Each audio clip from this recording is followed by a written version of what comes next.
హెచ్సియులో పర్యావరణానికి ఎంతో మేలు చేసే 400 ఎకరాల భూమిని ప్రభుత్వం వేలం వేయడాన్ని కూకట్పల్లి ఎమ్మెల్యే మాధవరం కృష్ణారావు తీవ్రంగా ఖండించారు. విద్యార్థులు చేస్తున్న పోరాటంలో వారిని అమానుషంగా అరెస్టు చేయడంపై ఎమ్మెల్యే ఆగ్రహం వ్యక్తం చేశారు. ప్రభుత్వం తీసుకున్న నిర్ణయంతో పర్యావరణానికి తీవ్ర నష్టం వాటిల్లుతోందని అన్నారు. ప్రభుత్వం ఈ నిర్ణయంపై పునరాలోచించాలని కోరారు. హైదరాబాద్ నగరంలో ల్యాండ్స్ అమ్మేసి వీళ్ళు ఎంజాయ్ చేయాలని ప్రయత్నం చేస్తూ ఉన్నారు.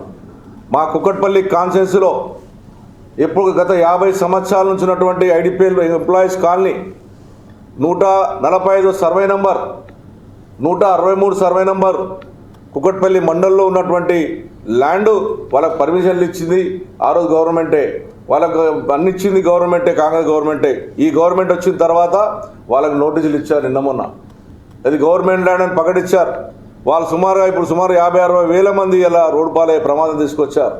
హౌసింగ్ బోర్డు ల్యాండ్ను మేము కాపాడితే, హౌసింగ్ బోర్డు ల్యాండ్ను మేము కాపాడి ఎన్నో కొట్లాడి ఏదైతే ల్యాండ్లను కాపాడి తెచ్చి మేము చేసి పెడితే దాని అమ్మనికే ప్రయత్నం చేస్తూ ఉన్నారు. ఆ హౌసింగ్ బోర్డు ల్యాండ్లో మలేషియన్ టౌన్షిప్ పక్కకు ఉన్నటువంటి ల్యాండ్ 25 ఎకరాల ల్యాండ్ ప్రైవేటుల ఆధీనంలో ఉంటే మా ముఖ్యమంత్రి ఆ రోజు ముఖ్యమంత్రి కేసీఆర్ పోరాడి సుప్రీంకోర్టుకి వెళ్ళి కొట్లాడి ఇది హౌసింగ్ బోర్డు ల్యాండ్ అని తీసుకొచ్చి ఈరోజు తెస్తే దాని అమ్మకాన్ని పెడతా ఉన్నారు.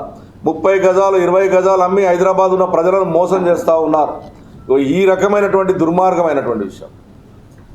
ఆ రోజు అన్న ఎన్టీ రామారావు గారు ఈ కాంగ్రెస్ దుర్మార్గ పరిపాలనను పక్కబెట్టాలని చెప్పి ఆ రోజున ఎన్టీ రామారావు గారు ఈ రాష్ట్రం బాగా ఆంధ్రప్రదేశ్ని నిజంగా ఈ కాంగ్రెస్ పాలనలో ప్రజలంతా అన్యాయమైపోతుందని చెప్పి కంకణం కట్టుకొని ఒక బ్రహ్మరథంతోనే ఆ రోజు ముందుకు వచ్చి గెలిపిస్తే ఇదే ఇందిరమ్మ తల్లి చెప్పుకున్న